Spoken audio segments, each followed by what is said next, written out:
Producto Interno Bruto, Producto Interno Bruto per cápita, índice de desarrollo humano, índice Gini, lo que quieran, eran muy similares. Avancemos en el tiempo 30 años, solo 30 años. Y hoy Croacia, claro, después de haberse integrado a la Unión Europea, de volverse uno de los polos turísticos más importantes del mundo.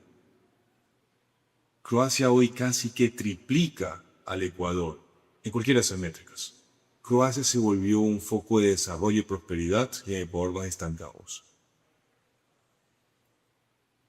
Este caso a mí me da en la llaga por mis temas familiares, pero sobre todo porque lo viví durante los 40 años que tengo en esta tierra, ¿no? Es que lo leí en un libro, de palpar, década tras década. ¿Por qué Croacia logró eso y Ecuador no?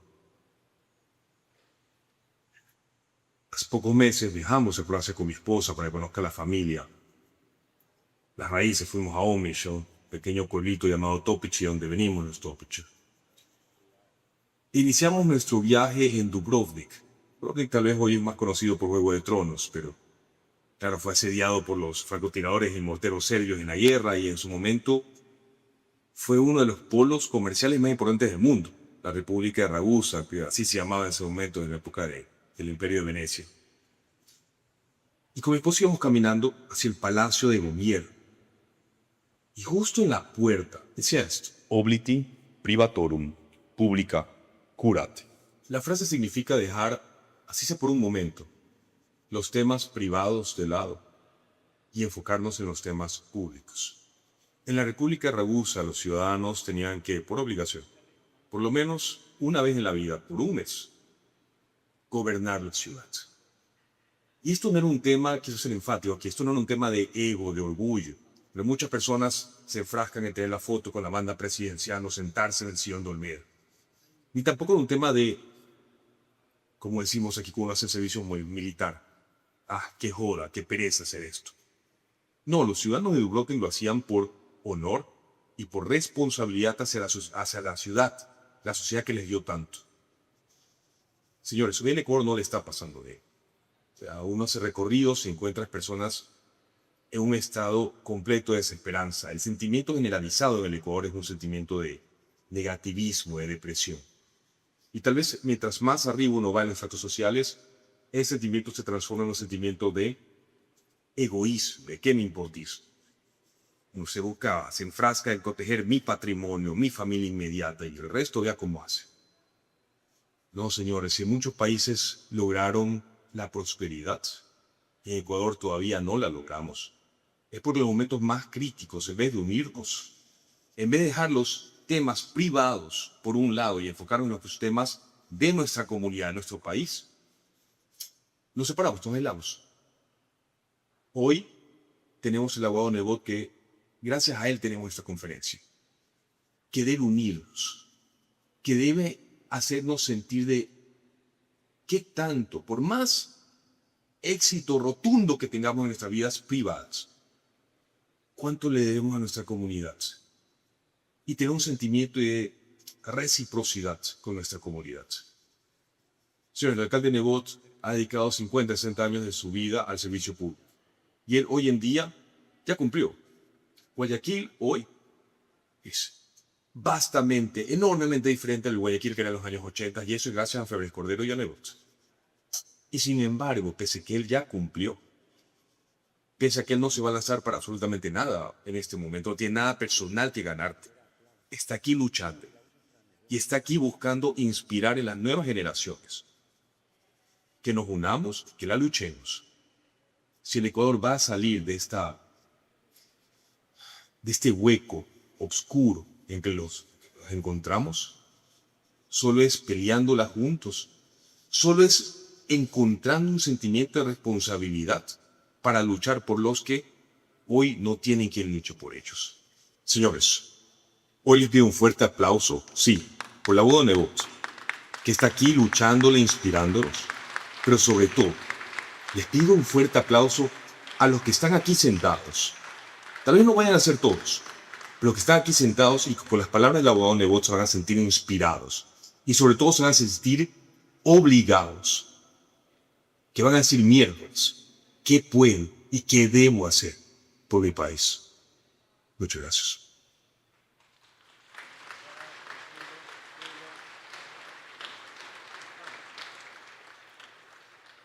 Apreciado Jaime, gracias por su invitación. Lamento no poder acompañarlos personalmente en esta ocasión por encontrarme en el extranjero. Aunque hoy estoy dedicado plenamente a mis actividades en el sector privado, nunca estaré lejos del deber de aportar a la solución de los problemas de nuestro país.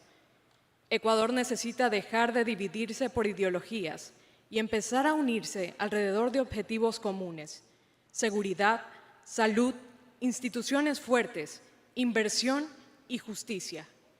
Las naciones salen adelante cuando son capaces de sostener decisiones correctas en el tiempo, independientemente de quién gobierne, y cuando se pone al país por encima del sectarismo y la politiquería. El pasado debe dejar de pesar como una sentencia al subdesarrollo y convertirse en lecciones aprendidas que nos encaminen hacia el progreso que merecemos. Por eso siempre es valioso promover espacios como este para reflexionar con seriedad sobre las soluciones que el Ecuador necesita. Les deseo una excelente jornada. Otto Sonnenholzner. Hoy nos convoca una idea sencilla. Hablar del Ecuador es hablar de las realidades de cada uno de los ecuatorianos. Eso es un Ecuador para todos, una visión construida desde lo ciudadano, desde la experiencia, desde lo que nos une.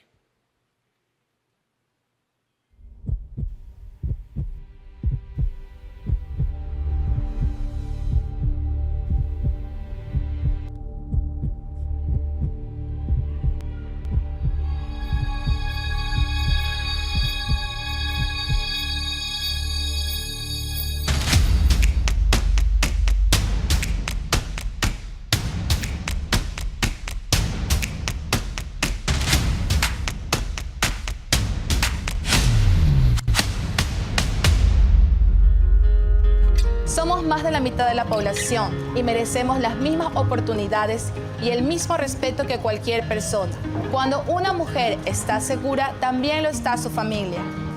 Crecí escuchando que Ecuador es un país diverso, pero todavía hay lugares donde nuestras oportunidades no son las mismas.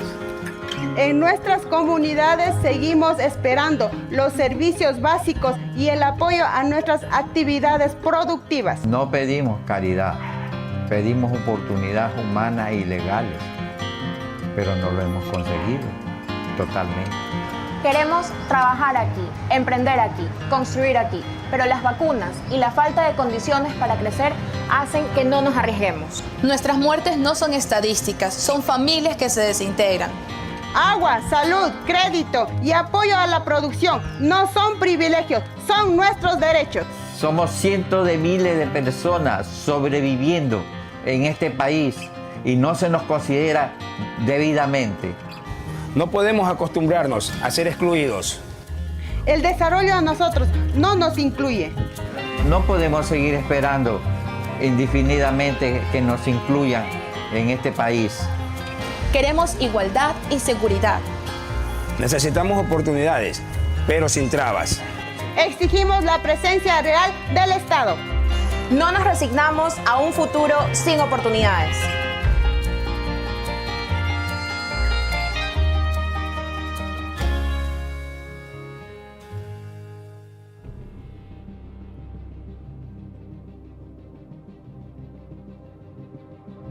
Somos la mitad del país y alimentamos a todo el Ecuador.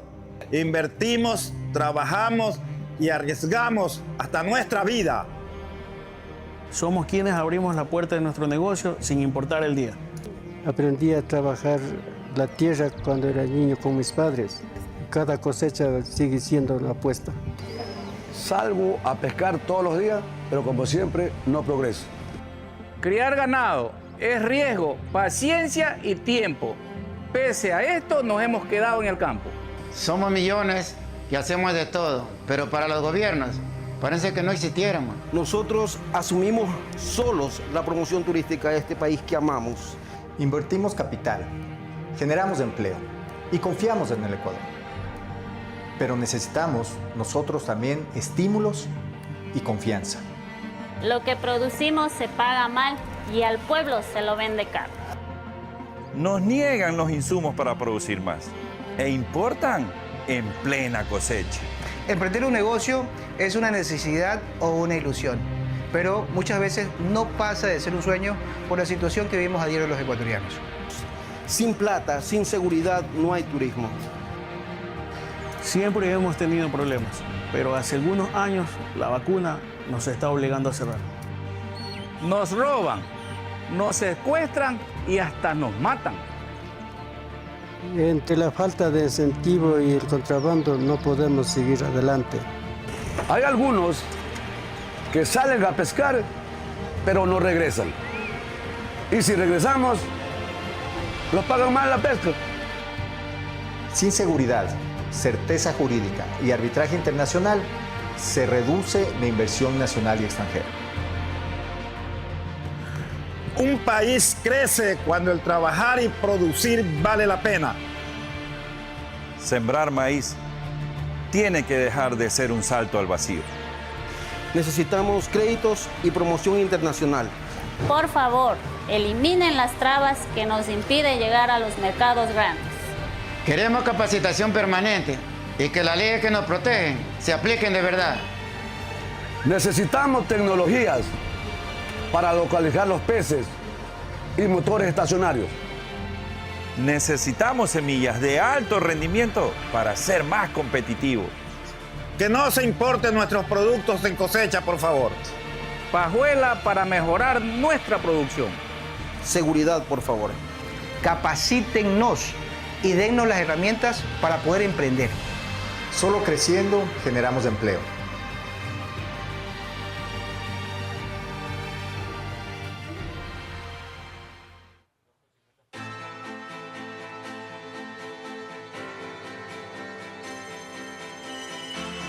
Cuidamos la vida todos los días.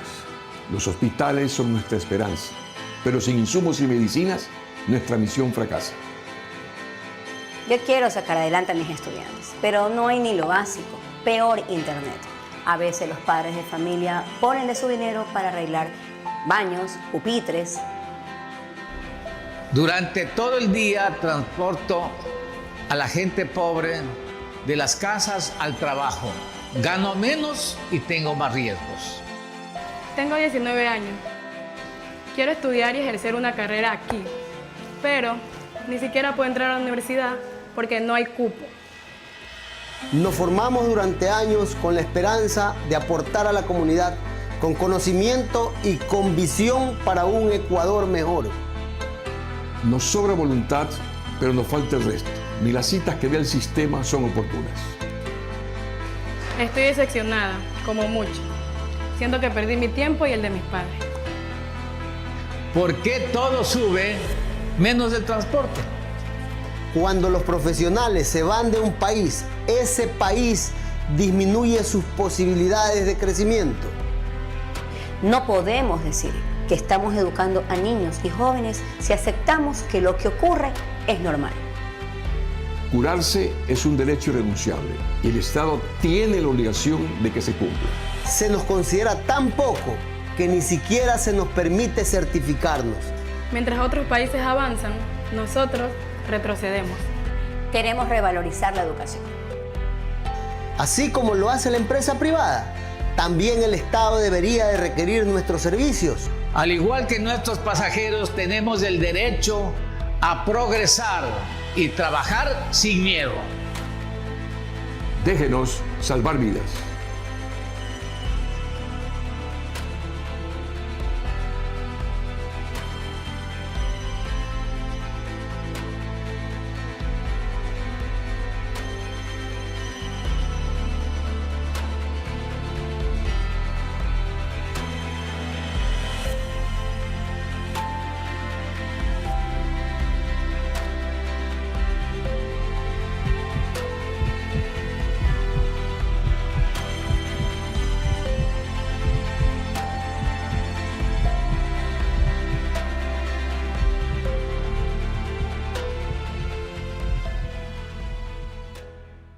Distintas voces, distintas realidades, pero una misma necesidad. Un Ecuador que nos permita progresar. Para compartirnos su perspectiva de un Ecuador para todos, le damos la grata bienvenida al abogado Jaime Nebot.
Bájeme la luz un poquito, por favor. Bienvenidos todos. Gracias por venir. Ilustrísimo cardenal, con su presencia vamos a asegurar que Dios siga bendiciendo y ayudando a los ecuatorianos, pero el trabajo nos toca a nosotros. Ese no lo va a hacer nadie sino el pueblo ecuatoriano.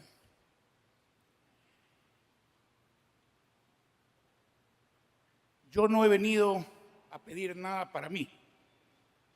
Hace muchos años ustedes saben que no voy a ser candidato a nada, de manera que algunos que no podían dormir ya pueden dormir. He venido simplemente a cumplir con mi deber, ese deber que algunos no comprenden, que es preocuparse siempre por el presente y el futuro de los demás. Hace poco un hecho me conmovió. Vi y comprobé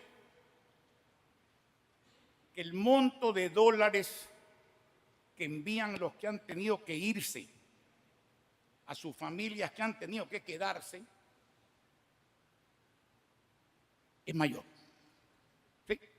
Lo comprobé. 7.700 millones de dólares versus 6.500 millones de dólares. Eso duele. Eso duele mucho. No debemos exportar compatriotas ecuatorianos, debemos exportar productos ecuatorianos. Y lo que tenemos que lograr es que los buenos no se vayan y que los malos no vengan. Ese es el desafío que tiene en síntesis el Ecuador.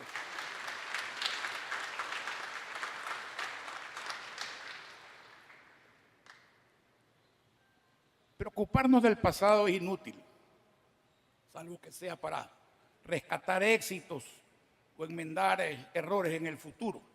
El pasado no vuelve.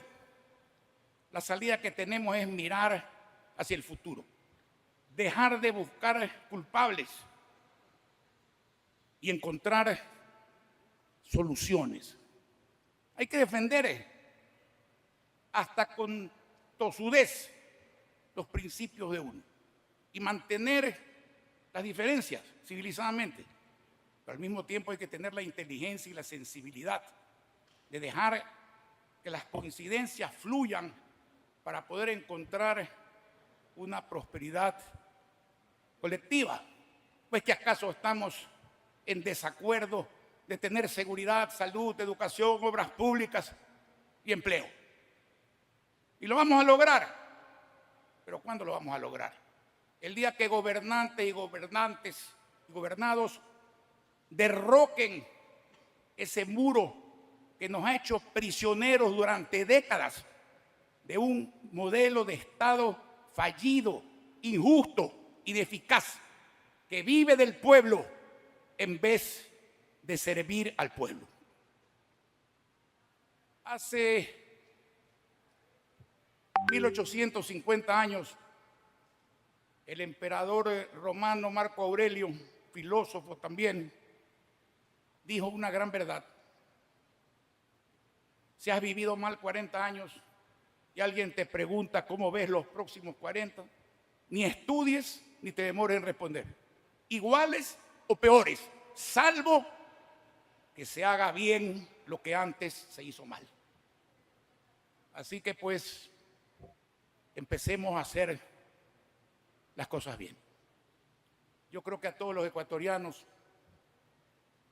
nos corresponde, entre todos, hacer un Ecuador bueno para todos. Para las mujeres que tienen derecho a la igualdad, que tienen derecho a no ser maltratadas, violadas, a tener equidad salarial que hoy día no hay. Para los jóvenes que exigen formación y que exigen trabajo. Para los maestros que lo forman. Para la academia que merece respeto. Para los empresarios que hacen país y para los trabajadores que también lo hacen. Para los artesanos que piden cumplimiento de la ley de defensa artesanal, capacitación y crédito. Para los profesionales que lo único que exigen es certificación oficial para que su experiencia y especialización les permitan servir mejor a la empresa privada y al Estado. Para los transportistas que están como siempre entre la espada y la pared. Para los agricultores pequeños, ganaderos pequeños, pescadores artesanales que producen lo que comemos, pero que hay veces no tienen que comer. Para los pobres y los desempleados que luchan para dejar de serlo. Y también para esos Quijotes que siguen haciendo teatro, cultura y arte sin tener mecenas. Ese es el pueblo ecuatoriano. Para eso y para ellos es el Ecuador. Una sociedad alicaída no avanza, porque hay una relación muy íntima, autodependiente, entre el progreso y la autoestima. De manera que es absolutamente antipatriótico y irresponsable dedicarse a predecir desastres sociales y económicos en un país, como lo es desear el fracaso de un gobierno, cualquiera que sea, porque eso entraña el fracaso del pueblo. Eso no es cívico, eso no es patriótico, eso no es conveniente. Ahora, tampoco es conveniente dar por solucionados los problemas porque existen algunos avances ciertos, pero insuficientes. Lo lógico, lo ético, es compararnos con países similares, vecinos o cercanos. Y si creemos en las estadísticas, veamos qué arrastran desde hace algunos años. El ingreso bruto promedio individual de los ecuatorianos, $7.400. Menor que el de Perú, menor que el de Colombia, menor que Uruguay, que es de este porte, $24.400.000. El Producto Interno Bruto de Ecuador, $130.000 millones. Lo mismo que República Dominicana, menor que el de Perú, mucho menor que el de Colombia, que es $440.000 millones. Inversión extranjera, 1.000 millones para Ecuador. 4 veces y media menos que Perú, 13 veces y media menos que Colombia, que tiene 13.500 millones de dólares. Exportaciones ecuatorianas, 38.000 millones. Uruguay, Perú, 67.000 millones. Y el trabajo adecuado. Estamos al igual que Perú, aunque en el trabajo adecuado ecuatoriano se incluye estadísticamente las personas que trabajan 1 hora a la semana, 37%. Menos que Colombia, 45%. Uruguay, 55%. Los números hablan por sí solos. No exageremos, no estamos en el infierno, pero tampoco en el país de las maravillas. Ahora, frente a eso, tenemos que tener una actitud positiva.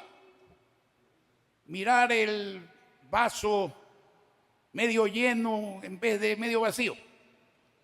Pero tenemos que tener la aptitud, es decir, la capacidad de llenarlo pronto, porque si no, los vecinos siguen avanzando, lo que equivale a que nosotros estamos retrocediendo. Y eso no conviene. Yo me encuentro con mucha gente que me dice, el Ecuador no es gobernable, el Ecuador no tiene salida, no hay plata, no hay gente suficiente para sacarlo adelante. Y les digo, por experiencia y por convicción, que eso no es cierto. El Ecuador es gobernable. El Ecuador tiene mucha gente que desgraciadamente no la llaman capaces para sacar adelante el Ecuador. El Ecuador tiene dinero. Eso quiere decir que sí se puede. En realidad, siempre se ha podido y siempre se podrá.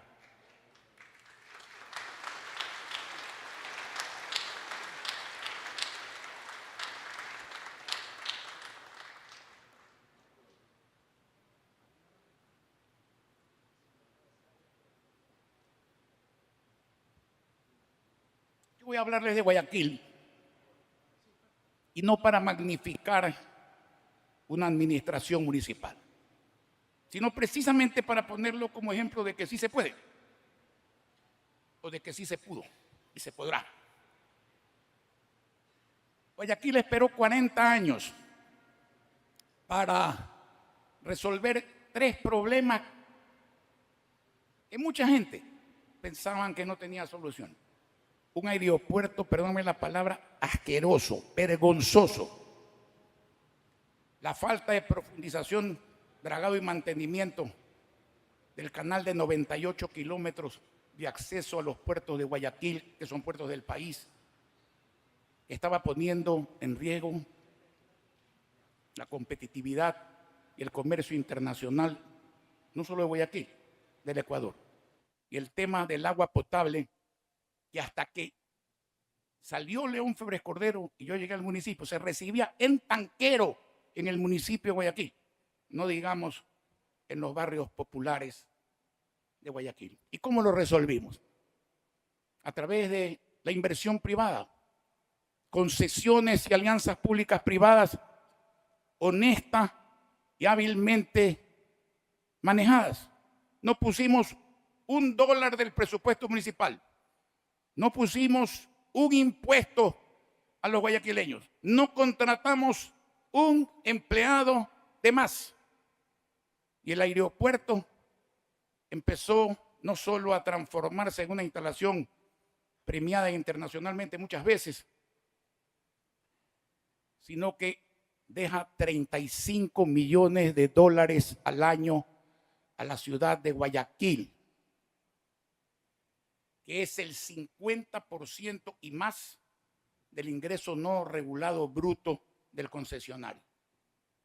Mientras que el de Quito empezó con un ingreso regulado bruto de 2,5% y después de un gran esfuerzo han llegado al 11%, que es la quinta parte de lo que recibe la ciudad de Guayaquil. Ahora voy a contarles qué hicimos con el dinero del presupuesto de Guayaquil, que es otra cosa muy distinta. Yo recibí Guayaquil de un gran alcalde, León Febres Cordero, paz descanse.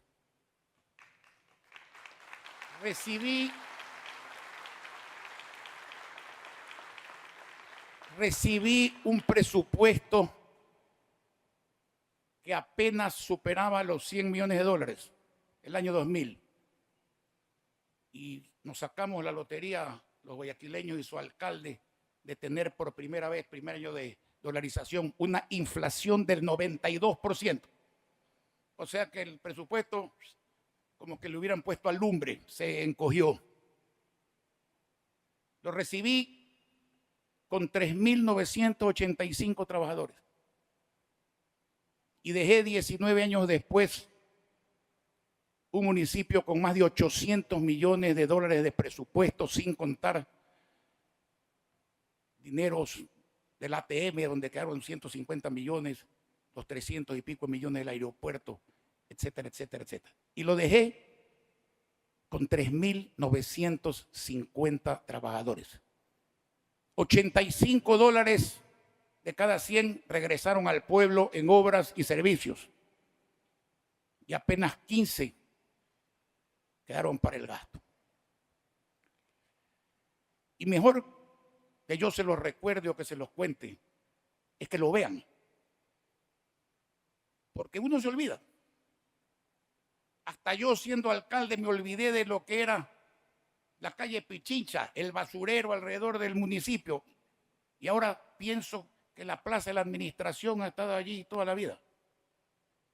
Y hay gente que me dice, qué bien que usted restauró el faro de Guayaquil en el centro Santana y la capilla del centro Santana colonial.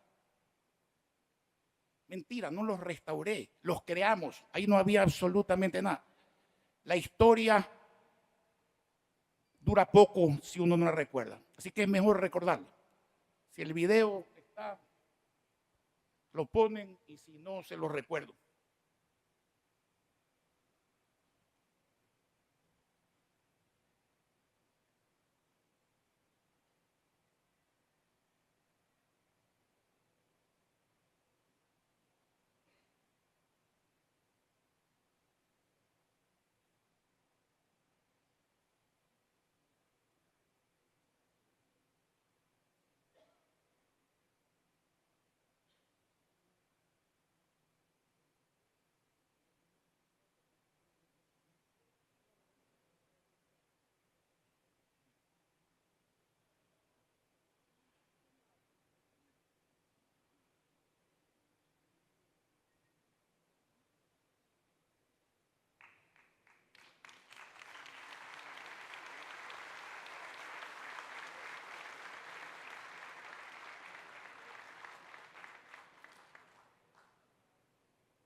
Un silencio elocuente es mejor que cualquier explicación, así que me quedo callado.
Todo eso se hizo con un presupuesto máximo de $800 millones al año. Y digo presupuesto máximo porque de 100 no pasamos a 800 enseguida.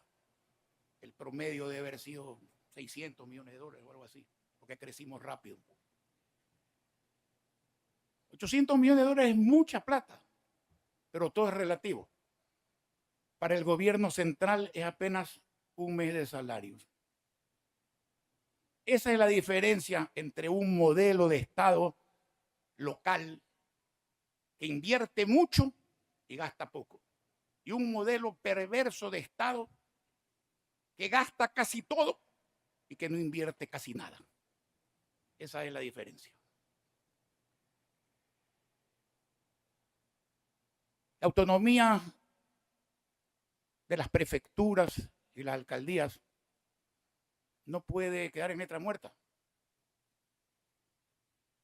El dinero que por ley y constitución les corresponde a los municipios y les corresponde a las prefecturas, del cual el Estado central es un mero recaudador, no es dueño del dinero que se los da a los GATS, como muchos alcaldes dicen. Debe ser entregado en dólares, no en bonos, a tiempo, completos. Mientras yo fui alcalde de Guayaquil, hice cumplir esa regulación. Ningún presidente incumplió, Correa incluido. Que los municipios tienen que invertir, al igual que los prefectos, 70% en obras y 30% en gastos. Maravilloso. Plausible desde todo punto de vista. Apoyamos eso. Pero hay que hacer que se les dé la plata a los municipios y a las prefecturas. Pero hay que darles plazo a los alcaldes y prefectos para que puedan ajustarse de la terrible situación en que se encuentran a una aspiración como esa. Y sobre todo, si hay que sancionar a alguien, hay que sancionar al responsable, pues, no a las ciudades, pues, no a las provincias, pues, porque si no parecería un plan para ponerle obligaciones que no se pueden cumplir a los prefectos y alcaldes y luego sancionar a las ciudades arrebatándoles parte de la plata que necesitan para hacer obras y servicios. Es un perjuicio al ciudadano en vez de un beneficio al ciudadano. Guayaquil, entre el año 2000 y el año 2019, tomó del gobierno central varias competencias. Aeropuerto, bomberos, agua potable, transporte, terminal terrestre, registro civil, registro de la propiedad. Todos esos rubros se manejaron aumentando la calidad y la cantidad de los servicios, con mejor relación del 85-15 que el municipio manejaba respecto de inversión y gasto. Pongo un ejemplo, la Autoridad Aeroportuaria de Guayaquil, relación infinito, porque los gastos los tenía que pagar el concesionario del aeropuerto. No le costó nada a Guayaquil hacer aeropuerto, ni administrar el aeropuerto, ni controlar el aeropuerto.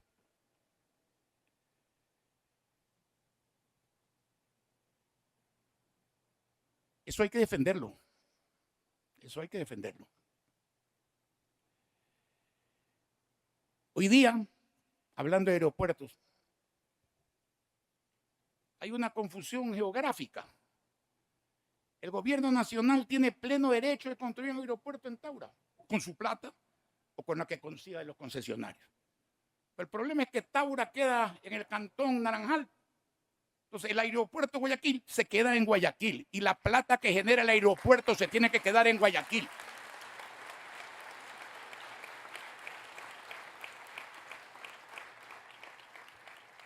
Los guayaquileños de corazón o de nacimiento tenemos la obligación y el derecho irrenunciable de hacer que Guayaquil vuelva a ser Guayaquil, esa ciudad a la que las Naciones Unidas la declaró paradigma del progreso y ejemplo de gobernabilidad, esa ciudad segura, limpia, ordenada, altiva y solidaria, que pasó de ser la Calcuta de América a generar sana envidia en el resto de ciudades del Ecuador y en algunas del exterior.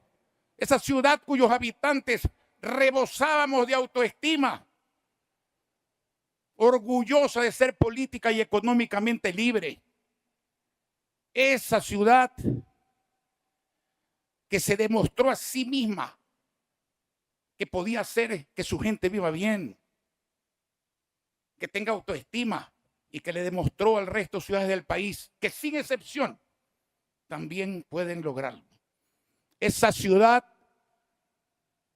cuya aurora gloriosa no tolerará jamás que le llegue el ocaso, y tengámoslo presente quienes vivimos en Guayaquil.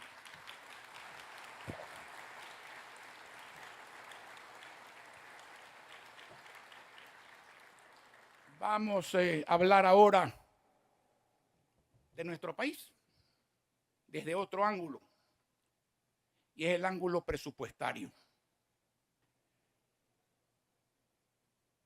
En el año 21, por la mala costumbre que tengo de leer todo, leí el plan de gobierno correspondiente. Y el plan de gobierno finalizaba diciendo: el objetivo de este plan es recuperar la confianza de los acreedores extranjeros del Ecuador. ¡Qué injusticia! Un plan de gobierno, un presupuesto nacional o local, tiene como misión recobrar la confianza de un pueblo en su país, recobrar la confianza en la posibilidad cierta de tener empleo, de tener seguridad, de tener salud, de tener educación y de tener obra pública. Pero también ahora hay que ir hacia el presupuesto. Tanto el nacional como los locales deben incorporar los compromisos de campaña. Yo no digo las promesas de campaña, porque hay un viejo dicho respecto de prometer que por respeto a las damas no quiero comentar.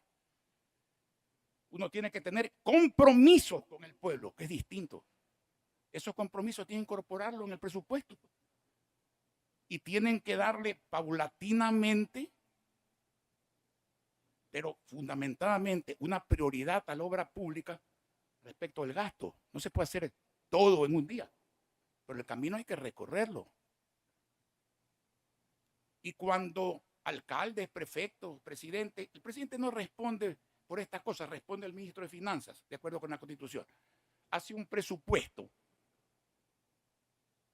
le han dado la plata, entonces tiene que tener la responsabilidad de ejecutarlo por lo menos en un 90%. Pues no puede ser posible que se recurra a ese mañeo truco de hacer ver a la gente lo que se presupuesta, pero nunca hacerle ver la ejecución del presupuesto.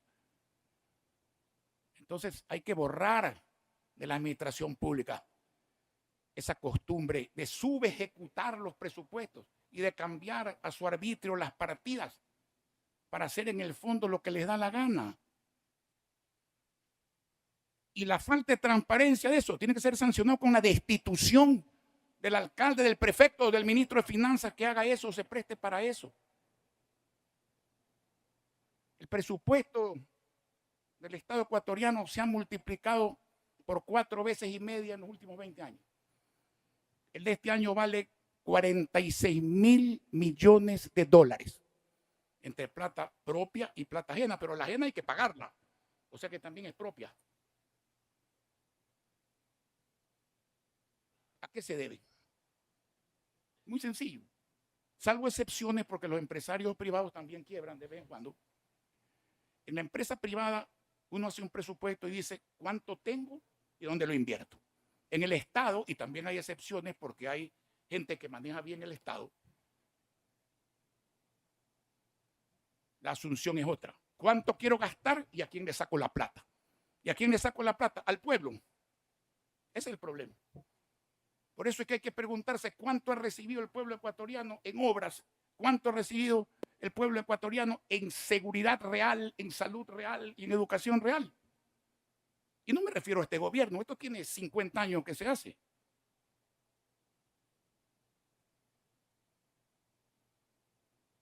Y eso definitivamente no debe de funcionar así. No tiene por qué funcionar así. El presupuesto es una herramienta de desarrollo. Ahora veamos qué se puede hacer para bajar la carga presupuestaria y que ese dinero vaya en función del pueblo, que es donde ahora no va. Entonces analicemos el gasto salarial. El año pasado, 10.000 millones de dólares. Este año, 10.500 millones de dólares. Y analicemos la recaudación de un impuesto regresivo y duro porque golpea los bolsillos del pueblo ecuatoriano, como todos los impuestos cuando se emplean mal. La recaudación para este año está programada en 11.300 millones de dólares. O sea que estamos llegando más o menos a que todo lo que el pueblo paga por IVA sirve para pagar la plantilla gubernamental. Señores, yo creo que hay muy buenos empleados públicos y me consta porque lo he tratado muchos años. Sean de código de trabajo, sean servidores públicos. Y esos son indispensables para que un gobierno funcione. Pero el pipón, el que cobra sin trabajar, el que crea dificultades para poder cobrar después para solucionarlo, ese tiene que ser desenrolado ya. Ya, como lo desenrolamos en Guayaquil. Y que no se diga que no pueden pagar las indemnizaciones, porque la ley no prevé indemnizaciones para terminar ese tipo de contratos precarios. El Estado no debe contratar más empleados.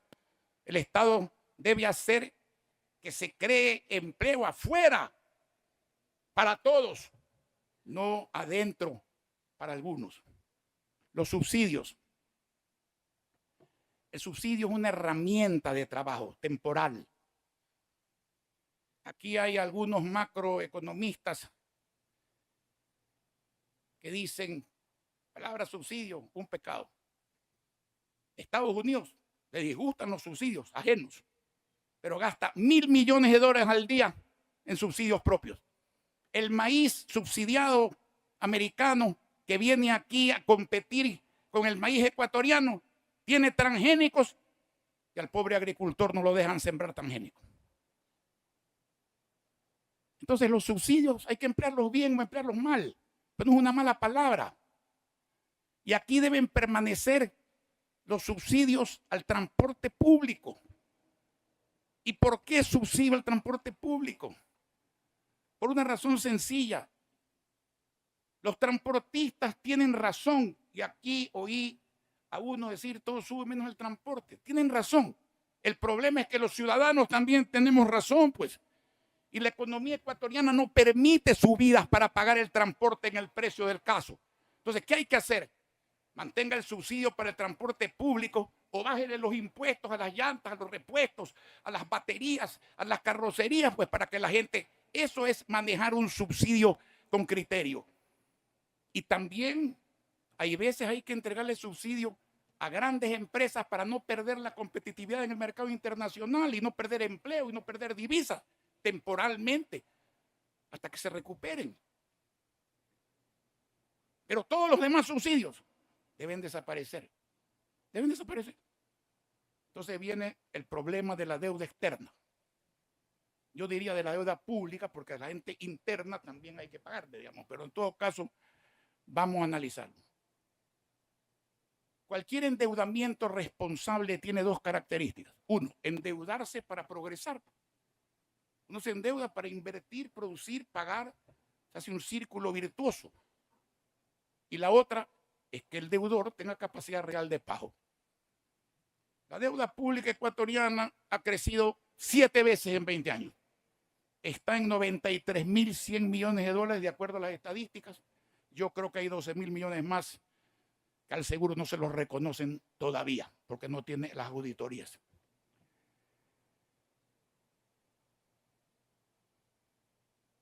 ¿Cómo se puede pagar con el crecimiento que tiene el Ecuador una deuda de ese volumen en la forma que está pactada? No se puede. Si un empresario Si un padre de familia le debe a un acreedor y ha llegado por su mala administración a la terrible situación de entender que escoger entre pagar al acreedor o quebrar la empresa, entre pagar al acreedor o mandar a su familia a la miseria, ¿qué va a hacer? Todos sabemos lo que va a hacer. Va a ir a renegociar con el acreedor. Al Estado ecuatoriano no le queda otra alternativa honorable, responsable y justa que renegociar. Y renegociar no encareciendo la deuda para pelotearla para adelante, pues. Renegociar pagando una cuota anual fija y atando el resto al crecimiento del país, al crecimiento de las exportaciones. Así salió Alemania en el año 53. Los aliados la bombardearon primero y la reconstruyeron después, precisamente con este tipo de soluciones. Y no es Jaime Nebot quien dice eso. Hace 25 años que lo vengo diciendo. Pero ahora el secretario general de las Naciones Unidas dice lo mismo, pues. Y le dice al Fondo Monetario, señores, dejen de usar políticas fiscalistas, porque lo que van a lograr es empobrecer a la gente, que los países no paguen la deuda y no cobrar ustedes. Entonces, hay que tener mucho cuidado con estas cosas. Yo sé que, y no lo voy a discutir, el riesgo país bajo ayuda, sí. Una reserva monetaria ayuda, sí. No voy a analizar a quién, porque no es el momento, pero ayuda. Pero ¿saben cuándo ayuda de verdad? Cuando está respaldada esa macroeconomía en millones de microeconomías prósperas, pues ahí es que ayuda. Y el gobierno que no toma parte del presupuesto para cumplir con una misión esencial, que es preocuparse de los más necesitados y de todos los ecuatorianos, hablando del Ecuador, ese gobierno cumple una suerte terrible, pierde la popularidad, y cuando pierde la popularidad, con ella arrastra la gobernabilidad. De manera que lo que yo estoy diciendo es una contribución, porque yo no quiero que eso le pase al Ecuador, ni le pase a este gobierno, ni le pase a ningún gobierno, porque el gobierno y el pueblo son lo mismo. Lo que pasa es que el uno no tiene la capacidad de tomar las medidas, sino de soportarlas. Ese es el tema.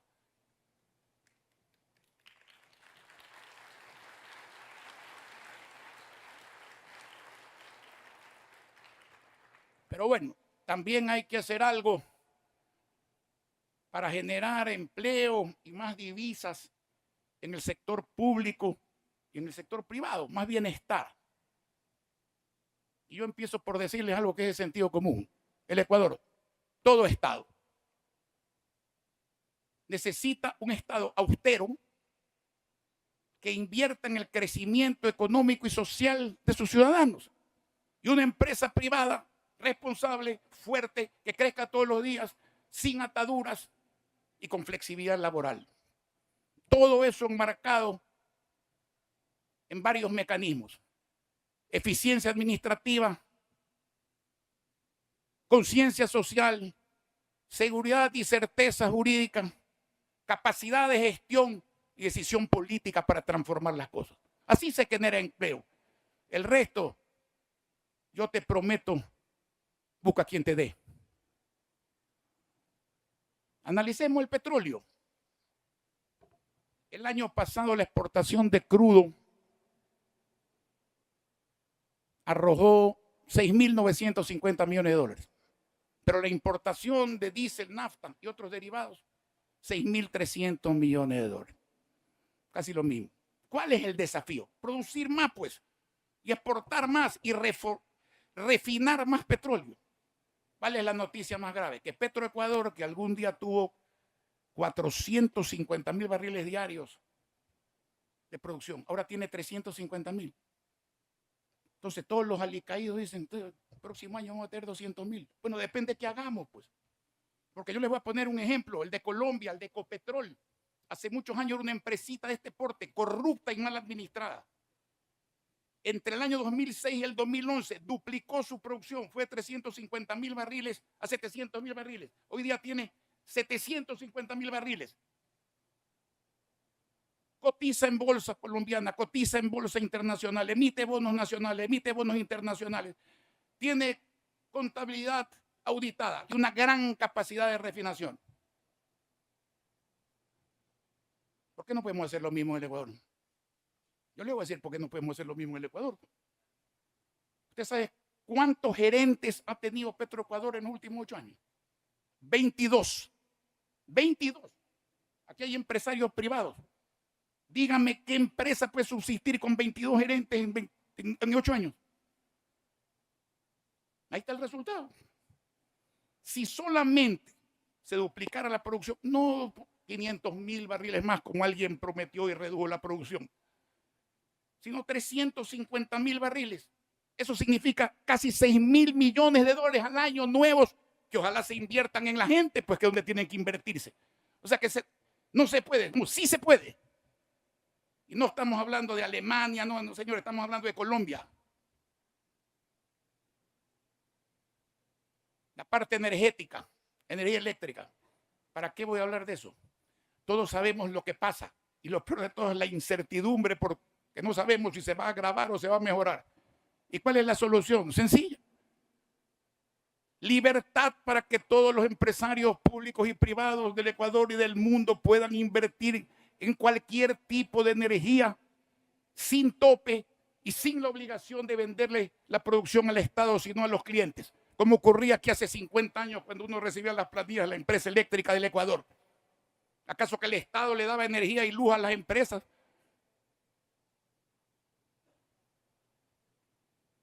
Yo no soy partidario de que se privaticen los recursos estratégicos. No creo en eso.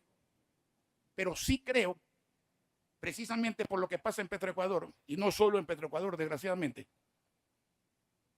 que lo que hay que hacer es delegar la administración pues, en empresas nacionales o extranjeras que hayan tenido éxito, que tengan experiencia, que estén especializadas. Y se las pone a salvo de romper con todo lo lógico para administrar un negocio. Pues. La parte medioambiental es fundamental. El mundo, el ambiente hay que cuidarlo. Hay que exigir un desarrollo sustentable. Exigir que especialmente en petróleo, en energía eléctrica y en minería se apliquen las más duras medidas de mitigación. Que las hay. Y eso no ahuyenta la inversión. Ahuyenta a los piratas, sí. Pero los inversionistas de verdad, no. Y a propósito de la minería, es una industria, la legal me refiero, que hay que impulsarla mucho porque puede ser uno de los grandes renglones de exportación y de dinero que también debe ir a la gente. La agricultura y la ganadería. Países como Paraguay, como Guatemala, como Ecuador antes del petróleo, ¿de qué han vivido? Del agro. ¿Qué pasa hoy en el agro? ¿Qué pasa desde que salió el petróleo en el agro? Y yo era arrocero como algunos de aquí en esa época. El productor de arroz, el de maíz, el pescador artesanal, el productor de papa, el productor de legumbres, productor de frutas, tienen los mismos problemas hace 50 años. No tienen crédito suficiente, oportuno y barato. Están obligados a comprar insumos, equipos e implementos encarecidos por impuestos que no deberían afectar a esos rubros. ¿Por qué un tractor de rueda, una bomba de fumigación tiene 15% de IVA? Si es una herramienta para producir.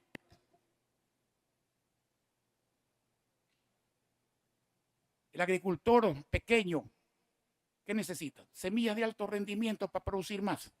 Necesita que combaten el contrabando que liquida la producción de papas del norte del Ecuador y hay veces el arroz por el sur del Ecuador. ¿Qué necesita el ganadero? Pajuelas de inseminación artificial para producir más carne y más leche. Y que no le importe el suero de leche para quebrarlo. Pues. ¿Qué necesita el pescador artesanal? Tecnología para localizar las manchas de pescado y dinero para comprar a largo plazo motores estacionarios. Y esos pescadores y los que venden frutas y legumbres, especialmente de la sierra, no pueden llegar a los mercados de las grandes ciudades porque existe una guía de transporte, como que si las provincias fueran países, que los productores no la tienen.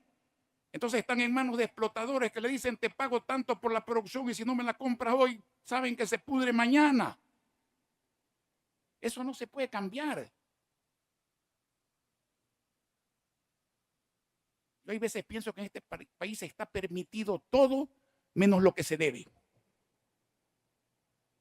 No entiendo por qué no cambian esas cosas.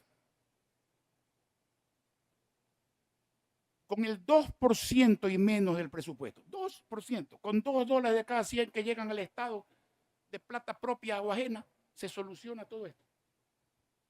Todo esto y sobra plata. ¿Y eso qué significa? Más producción, menos carestía de la vida, autoestima y más empleo en la zona rural. Porque en la zona rural el empleo adecuado no llega a 17%. Turismo.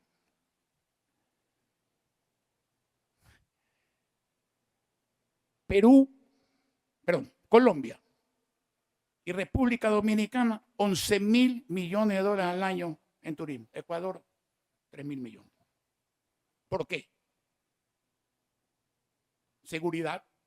Yo sé que la seguridad no se puede resolver de la noche a la mañana, pero las áreas turísticas sí se pueden resguardar especialmente para que el turismo se sienta seguro. Exoneración de impuestos. Una industria sin chimeneas quebrada, tienen que exonerar los impuestos al menos por algún tiempo. Tienen que darle crédito para reparar o potencializar infraestructuras. Y el Estado tiene que hacer pues comunicación y publicidad de los atractivos del Ecuador, que son maravillosos frente a algunas playas y otras cuestiones que vemos en televisión, que no las desmerezco, pero tampoco podemos ningún motivo para tenerles envidia. Y entonces, vamos a los tratados de inversión y los acuerdos recíprocos de comercio. Son muy necesarios, señores, muy necesarios. El primero, el de inversión, porque la inversión hace la producción y la producción hace el empleo. Y los tratados o acuerdos recíprocos de comercio abaratan las importaciones, abaratan el costo de producción, estimulan las exportaciones y todo eso es bueno. Quizás deberíamos celebrar uno, no solo con Estados Unidos, sino otro con Colombia, porque nos haría bien.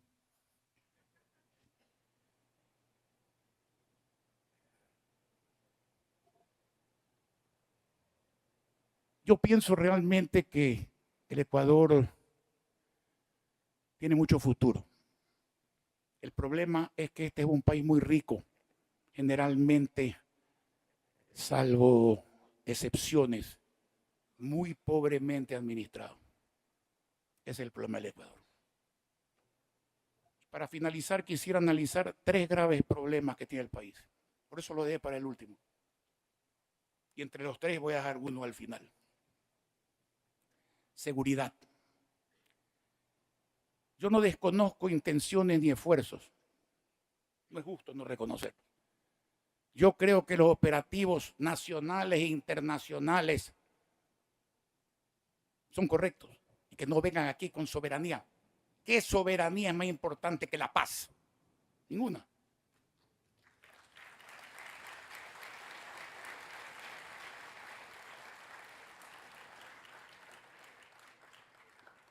Pero también tenemos que poner las cosas en su sitio, ¿no? 5 de las ciudades del Ecuador, Guayaquil incluida, está en el listado internacional de las 10 ciudades más peligrosas del mundo. Del mundo. Hay mucho por hacer. Mucho por hacer todavía. La gente no tiene miedo simplemente de la droga, del narcotráfico, del daño colateral. Tiene miedo del asesinato para robar. Tiene miedo del femicidio.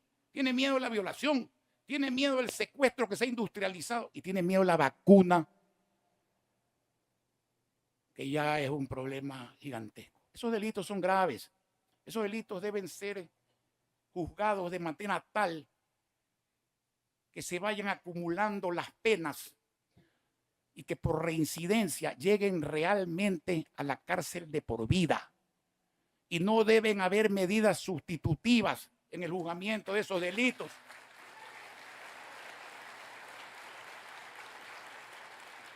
Y los jueces que liberen o los fiscales que liberen delincuentes en contra de la ley tienen que ser condenados a la misma pena del liberado, cancelados, inhabilitados de por vida para repetir la función pública.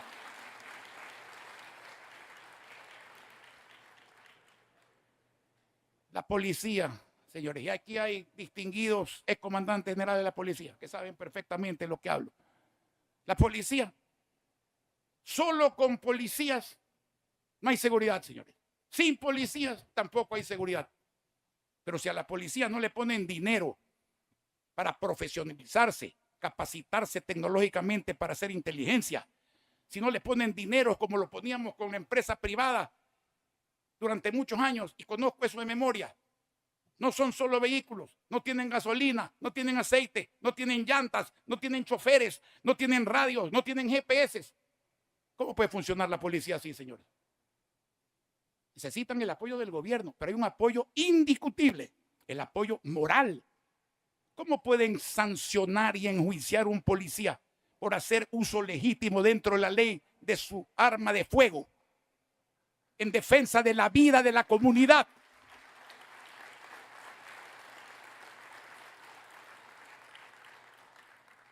Las cosas tienen remedio, sí tienen remedio, señores. Pero hay que aplicar el remedio y hay que seguir el tratamiento. Educación. Aquí hay distinguidos miembros de la educación privada. Señores, la educación privada, la libertad educacional y la autonomía de la educación privada tiene que respetarse. Y en el sector público, las escuelas y los colegios tienen que mantenerse impecables como su mobiliario, y los maestros capacitarse, y los alumnos recibir libros de los buenos, gratis, tener acceso a computadoras con programas incluyendo el idioma inglés, recibir cuando se retiran al menos una tablet con teclado. Y el Estado, señores, tiene más de 200.000 jóvenes que no pueden entrar a la universidad por falta de cupo. Yo sé, conozco, yo he sido candidato a la presidencia de la República, ciudad donde usted va, señor, una universidad. No podemos tener pues 222 universidades en el país. Y si las tuviéramos, no sé, sería en el milenio próximo.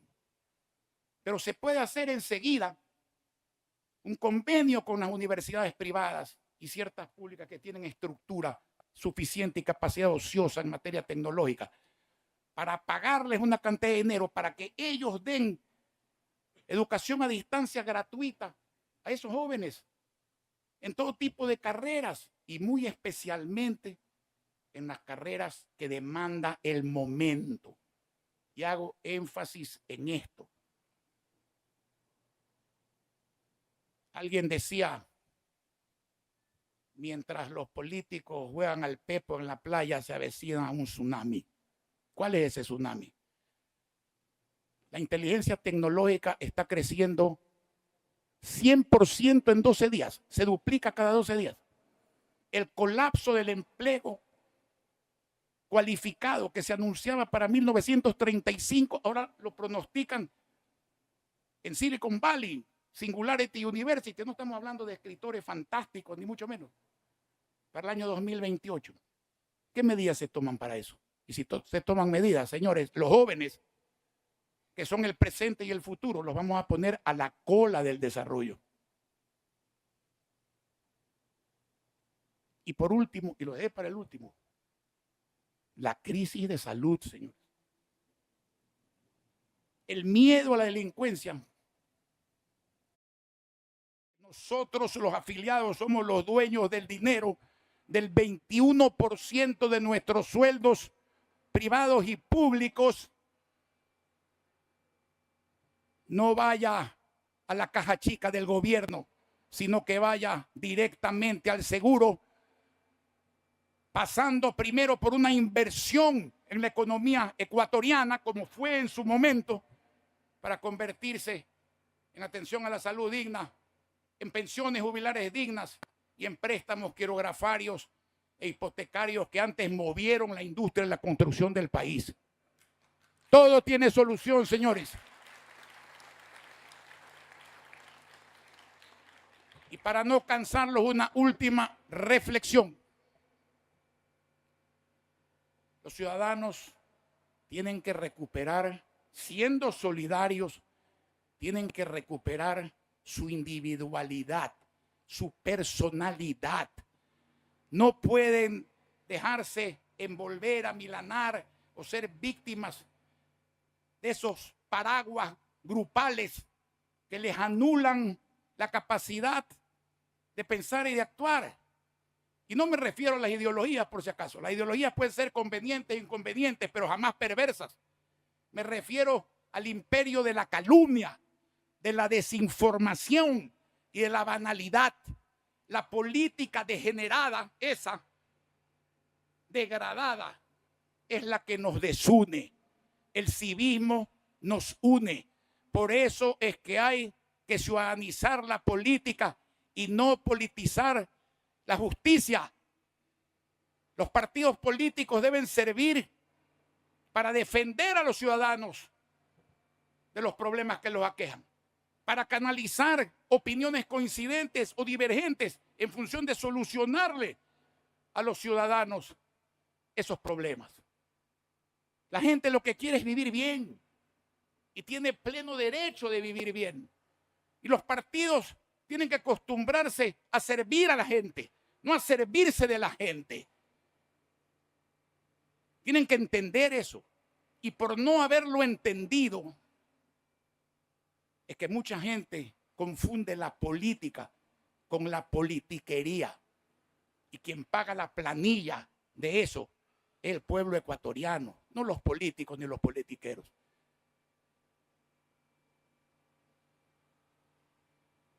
Cuando la gente habla de política, la gente y de partidos, generalmente, perjuicios, problemas, persecuciones.